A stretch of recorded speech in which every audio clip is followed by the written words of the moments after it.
A few days ago, I came across an interesting article by Simon Kolawole Live, captioned, "Africa is leaving Nigeria behind." Benchmarking Nigeria against Asia with focus on Dubai, Singapore, and South Korea left him distressed. Now, the reason is simple. These geographic locations and peoples had similar stories with Nigeria as at 1960, when it became an independent country. Today, their pace of development competes favorably with the advanced countries of Europe. Indeed. A comparison of the Nigerian Murtala Mohammed International Airport and others, for example, with the international airports of small African states in terms of cleanliness, operational efficiency, infrastructural standards, and check-in and out procedures was shocking and humbling. Yet, this is the airport. Passengers pay $60 a service charge to FAN, the landlords, each time a ticket is purchased.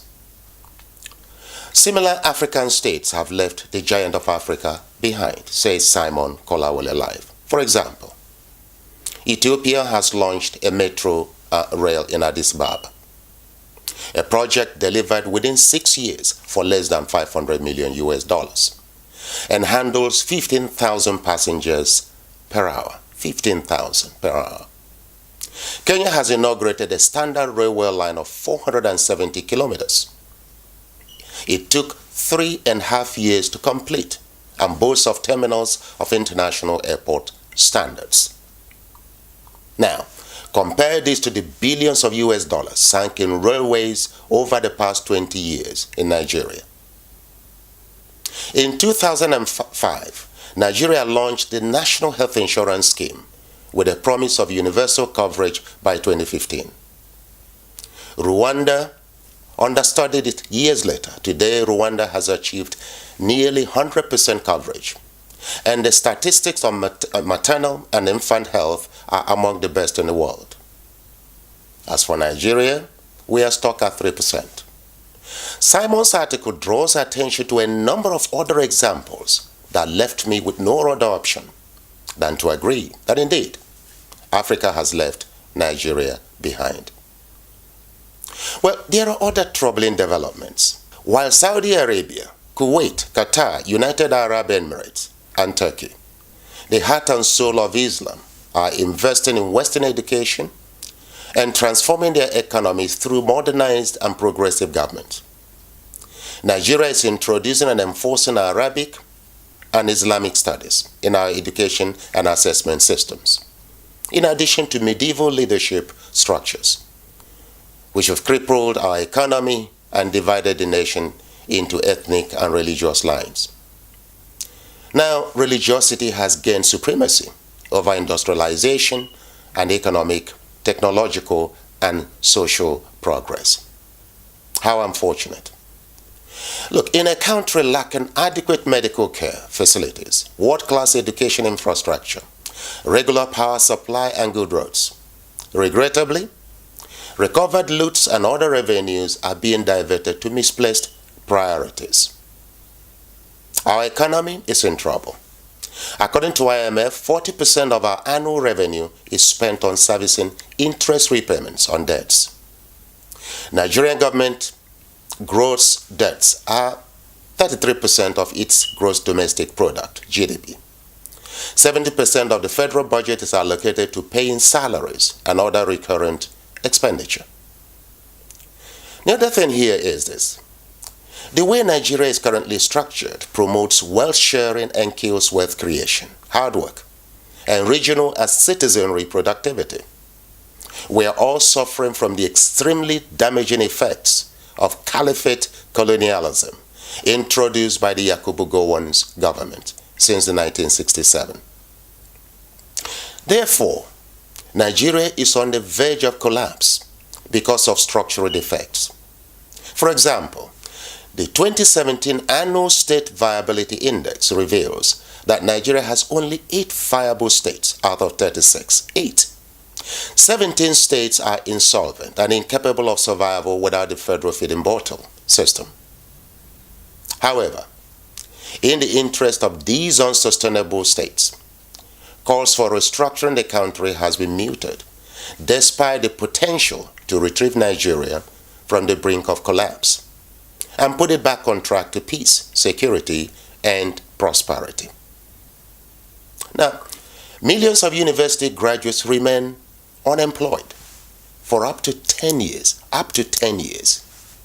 You see, we now live in a nation where rather than develop self for enhanced opportunities, competitive advantage, wealth creation and power, politicians, civil servants, entrepreneurs, and the unemployed patronize babalawos, ritual killings, occultism, kidnapping, and shedding of innocent blood as a fast track to wealth. How unfortunate. How unfortunate. Now, the Southern and Middle Belt Leaders Forum have drawn a worrying conclusion on Nigeria. I quote, Nigeria as a country is at the moment on the edge of the precipice if serious steps are not taken, unquote. So, fellow Nigerians in diaspora, we cannot wait for the UN and foreign governments to come to our rescue. Else, there will be nothing to salvage by the time they arrive. I believe strongly that by your exposure, training, experience, and intellectual capacity, many of you are above tribalism, nepotism, and anything petty that could cloud your judgment. I have confidence in your abilities and judgment. So, I'm therefore here calling on you and your support now, because by your position and influence, your voice can be heard and acted upon in major capitals across the world. I am calling on you because you command both the financial and intellectual capacities and patriotism unmatched by the diasporas originating from any other African state. I'm calling because most of you are accomplished professionals and entrepreneurs with unique skills, capabilities, and power to shape young people's lives and contribute to future generations of our homeland. Indeed, I am calling on you because whatever the clueless, jobless, and incompetent Nigerian politicians may have written off as impossible, to you it is possible, because you have experienced it in foreign lands and can make it happen in our homeland. I am calling on you for what defines success and respect in our modern world. It's no longer academic and professional credentials, passport colors, where you live, or bank balance alone, but the world's view of one's race. You are African and will always be. I am calling on you because Nigeria is your home, and there is no place like home, and there is no continent more beautiful, colorful, and blessed like our Africa. Now listen, according to President Mandela, let me quote here, "The world will not respect Africa until Nigeria ends that respect." He said that the black people of the world need Nigeria to be great as a source of pride and confidence. Every Nigerian citizen should be made to understand this truth, he said. Now, I am therefore calling on you because it is a recurrent observation in Scripture that God seldom uses foreigners to liberate a nation. Indeed, in the words of Pastor Paul Adefarasin, when God places a prophetic destiny over a nation or continent like ours, it affects every person who originates from that nation or continent, irrespective of their present location. You see, the call of God transcends man-made borders and definitions. For example, Moses, despite his upbringing in Egypt, still came to the realization that he was Hebrew and not Egyptian. This comprehension triggered the fulfillment of God's destiny for Israel, the emancipation from Egyptian slavery. Aside from Moses, the scripture records children of promise like you, whom God favored in foreign lands, yet they have burdened for their people and the vision of their homeland.